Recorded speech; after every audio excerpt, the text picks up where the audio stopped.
Shalom and welcome to our 25th annual Feast of Weeks. This is part 5 of Great is Yahweh ben Yahweh, the Holy One of Israel.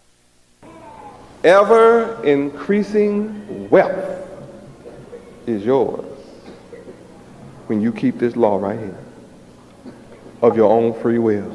You have to be happy about this. But it takes great discipline to put your Creator first in your life.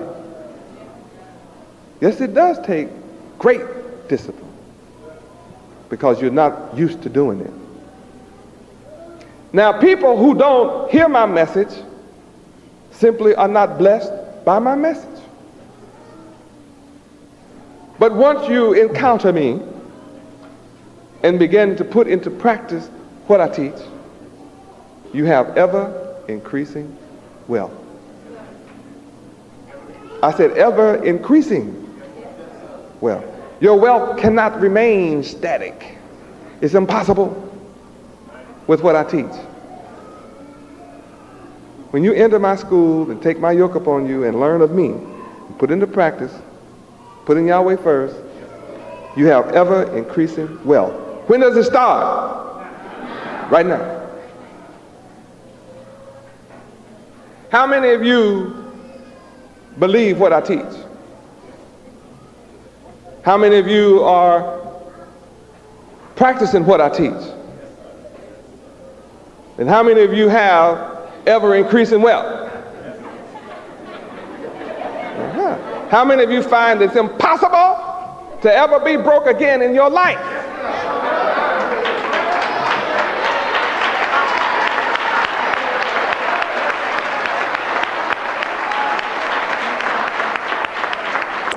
Now, when you don't practice what I teach, you can get hold of some money, and all the money you get hold to is ever decreasing wealth.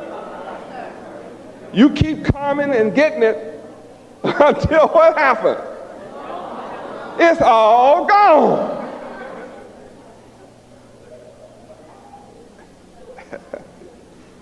Yeah. You can't stand to have money.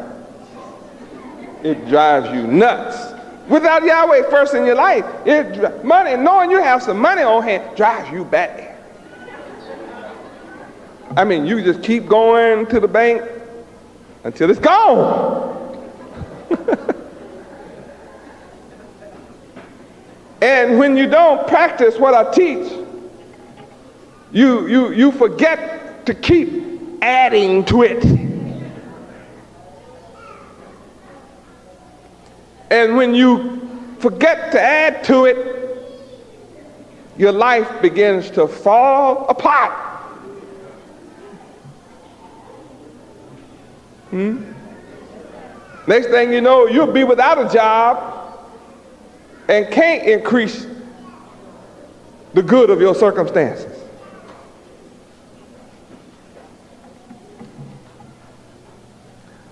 But when you put Yahweh first, if your job plays out, Yahweh will bless you to get another one. Oh yeah, you get another one. Just like that. I don't care who you are, where you live, you'll get another one. It comes just like that.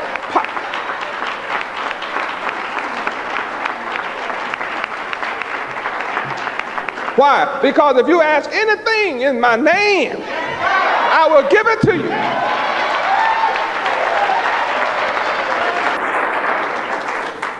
This proves that Yahweh is the true and the living.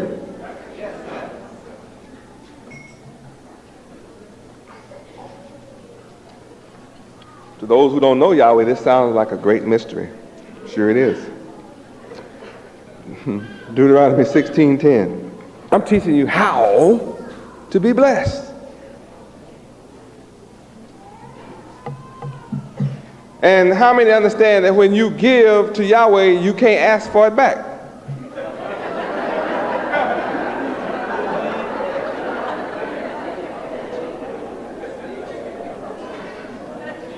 See, when you understand the mystery of putting Yahweh first, you can't go to the bank and take it back. You have to keep adding to it. And that's a hard one to see, boy, especially when you see something you want. And you tell yourself, I'm going to put it back. I'll put it back next week. If you're going to put it back next week, wait till next week to get what you want.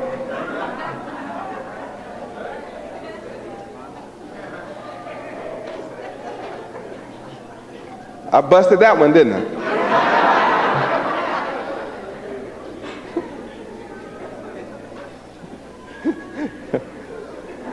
Busted.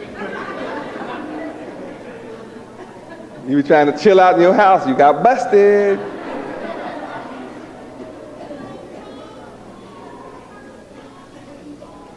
I'll take this $100 from myself and I'll pay myself back in 2 months.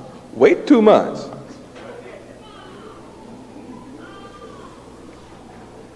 And you won't have to go through that heartache,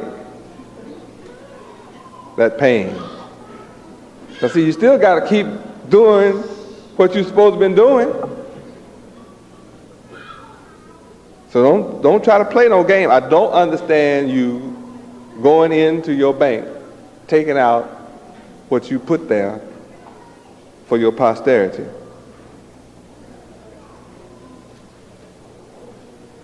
Because you have to understand, them that's got are the only ones shall get.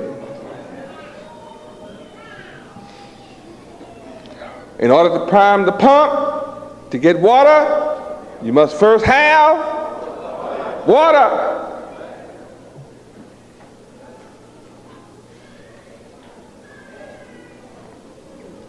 Deuteronomy 16, verse 10, read.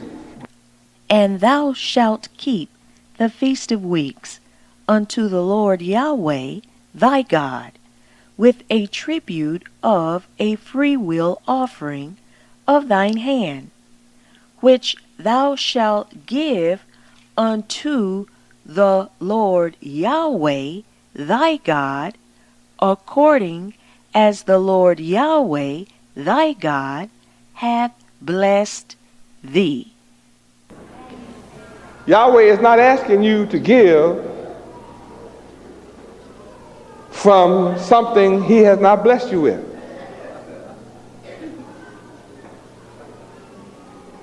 Yahweh is only asking you to give from that which he has blessed you with. What an unselfish man Yahweh is. What a gracious and wonderful and loving man Yahweh is. Whatever you get your hands on, it's not yours. I blessed you with it. So do your duty. And don't look at me saying, I understand. I'm telling you now I don't understand. I'm straightforward and open and moral and honest. I'm telling you up front, I'm never going to understand. But it got tight. I don't care how tight it gets. It doesn't get that tight that I'll understand. Clear on the point?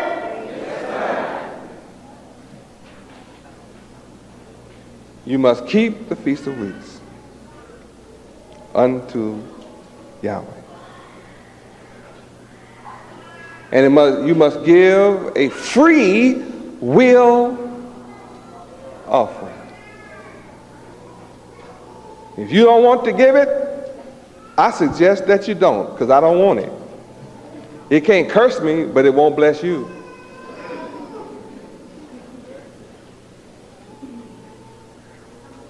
You need to have a good long talk with yourself and say, I'm going to give this without regret. I'm giving this of my own free will without regret. I'll never look back and say, I wish I hadn't given this to Yahweh. It's people sick enough to think like that.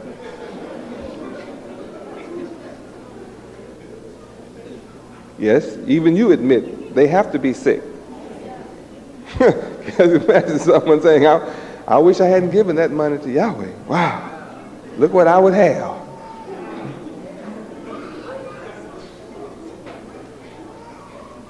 And then what are you going to do when Yahweh take back all he gave you? What are you going to do with whatever that is when Yahweh takes back from you all that he gave you? What did he give you first? Life. So if Yahweh decides to take back his gift from you, you sure can't stop him from taking it. Neither could you make him give it to you. It's his. The life you have is his.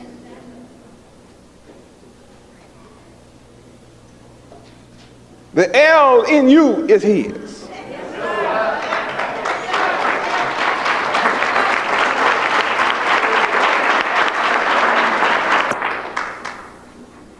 And when you learn that beautiful truth, you're ready to be blessed. We've been unconscious of our true self. We have been so selfish that we failed in all that we did because we have been unconscious of the L. And when you're unconscious of your L, then you can't love yourself.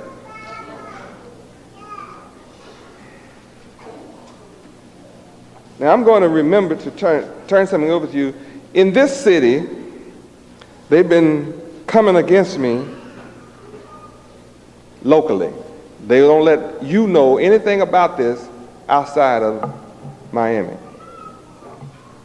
For example, the white racist devils within the Miami Herald has one title here, Yahweh's turned cult image to economic clout. Now, when you become analytical, then you can learn to question that. I'm going to pass this out to you momentarily. Yahweh's build a new image, but questions linger. Being conscious, I immediately asked a couple of questions. Yahweh's turned cult image to economic clout. Let's analyze that headline for a second or two. First thing this headline says is that Yahweh's exist.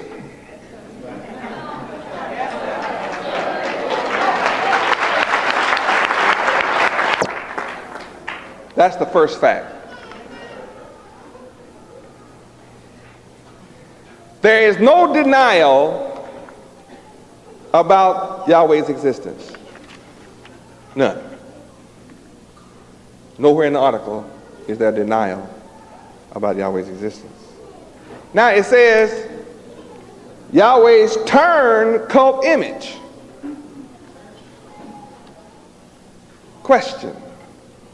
Where did a cult image come from? That's a logical question. I certainly didn't label us cult. So where did a cult label come from? And who did it come from? Who gave the Yahwehs a cult image? It turns out that the white racist journalists who are pure devil, black or white, gave us such an image. We didn't ask for it. It was unsolicited. We didn't pay for it. We were not billed. So it is not an account receivable.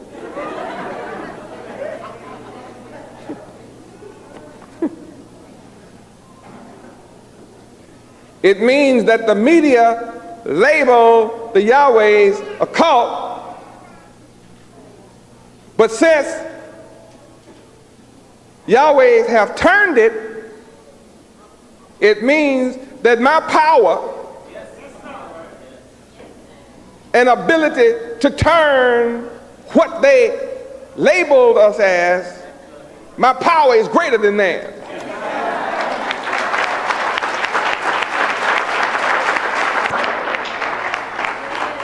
They put the cult image on us, which means they never intended to turn it. They admitted in the article they did not turn it. Yahweh's turned it.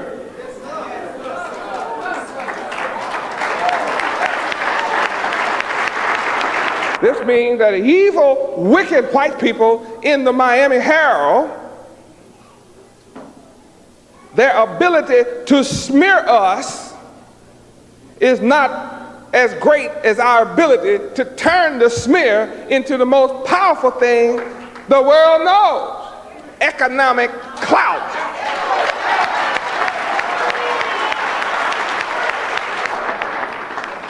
What this means is, this proves that my mind is celestial. This headline proves that my mind is divine, because I have never, ever dealt with the cult image. I've only dealt with empowering you economically, and I'm successful.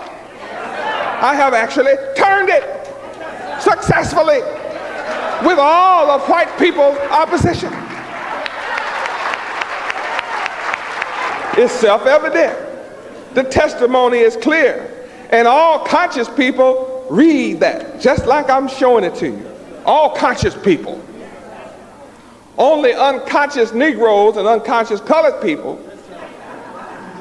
and unconscious black folk will accept a cult image of us, which proves these are the people who still believe in Cinderella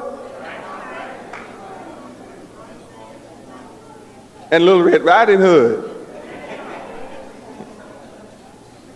It's obvious that I've been too busy building your economic power to deal with the cult image. Why? Because I know that when I deal with that which is important, it will eliminate that which is unimportant. Praise Yahweh. You have to be conscious just to get all of this out the headline. See how powerful my mind is? Look what I'm getting out of the headline.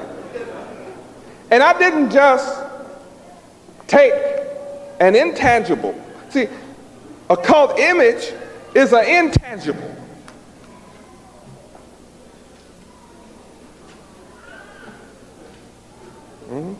That's a mindset. A cult image is how people look at you. This means that I am capable of demonstrating an all-powerful mind. That where the white man who controls black people's mentality and cause black people to think whatever they want them to think, who have given black people an image of me as a cult. And after they have given this image out across America and throughout this community of me being something other than what I am, a cult, I'm able to take that intangible image and turn it into money with clout.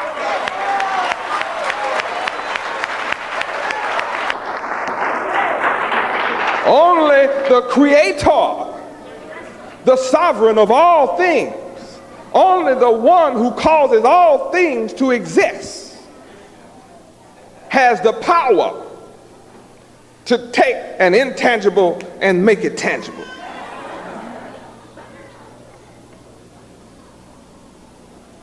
And then give it clout.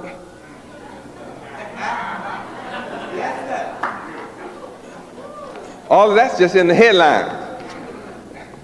And I can have you read an article like this.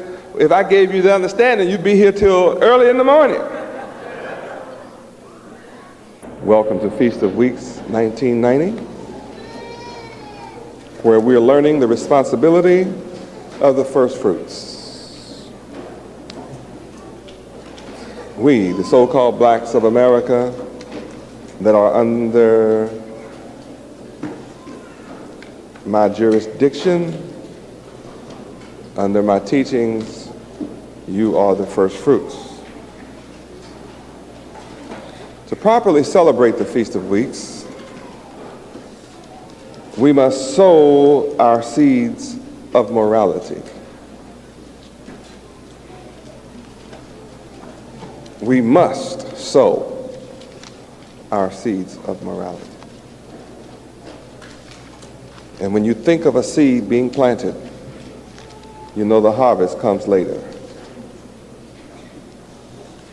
As we sow the seeds of morality and understand the many shades of meaning of morality, we'll get that wonderful, bountiful harvest back.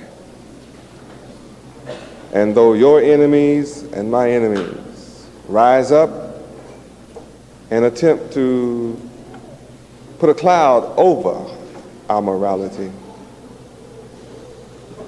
they will fail.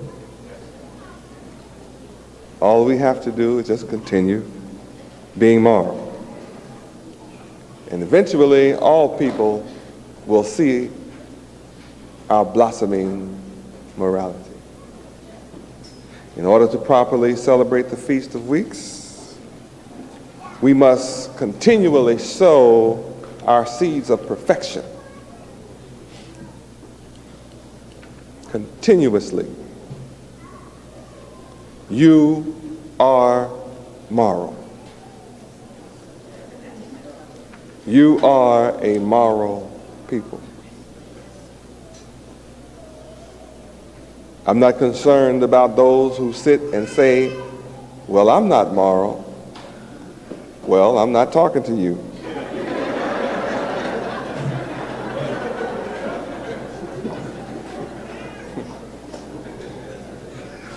My message is pointed to those who are moral. You're the ones sowing seeds that are moral. You were born perfect.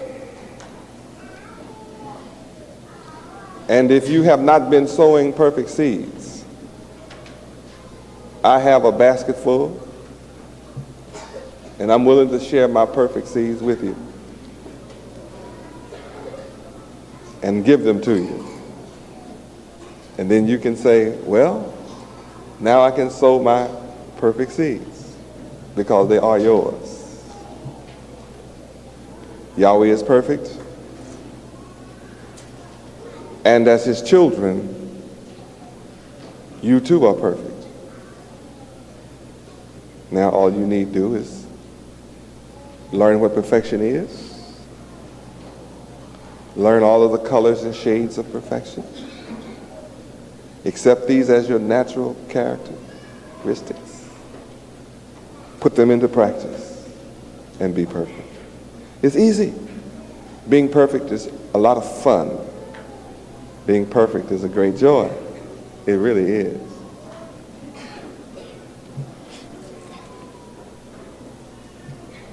In order to properly celebrate the Feast of Weeks, we must sow the seeds of riches. And it is impossible to obey the will of Yahweh and be poor.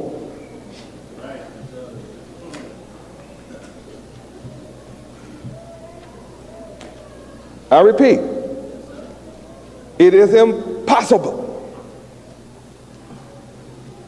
to obey the will of Yahweh and not be rich.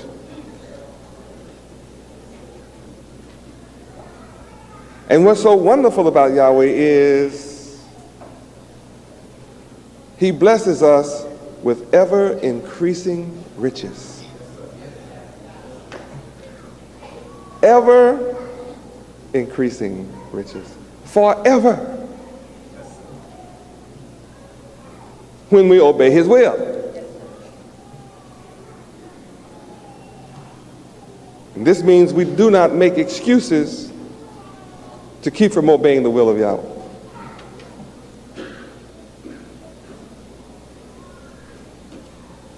Can you imagine running around over the earth sowing seeds of riches? If wherever you go, you sow a rich seed.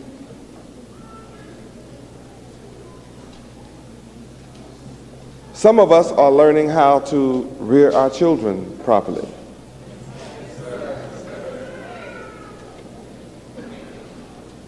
And I suggest that we're going to have a superior product over those who do not follow my will.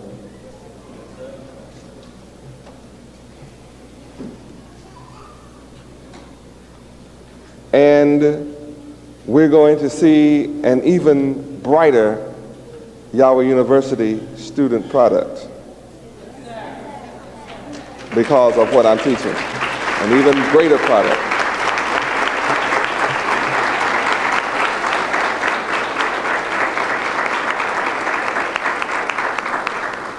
And even the parents that are coming into the knowledge of my will be working along with me. And you will be working along with our teachers at Yahweh University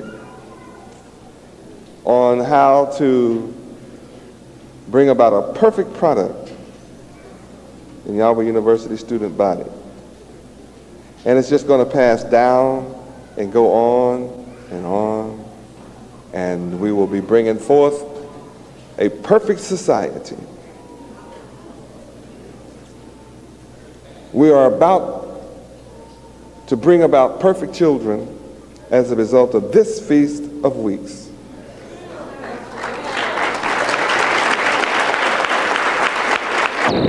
Praise Yahweh. What I am revealing this feast is so potent that no child can resist what I offer. What I'm revealing this Feast of Weeks is so potent that no teacher will be able to resist what I offer. It will melt their resistance, and they will just be flowing and overflowing of my message. Watch and see. My message is like a two-edged sword. For one group, it's happiness. Simultaneously, for the wicked, it's torment.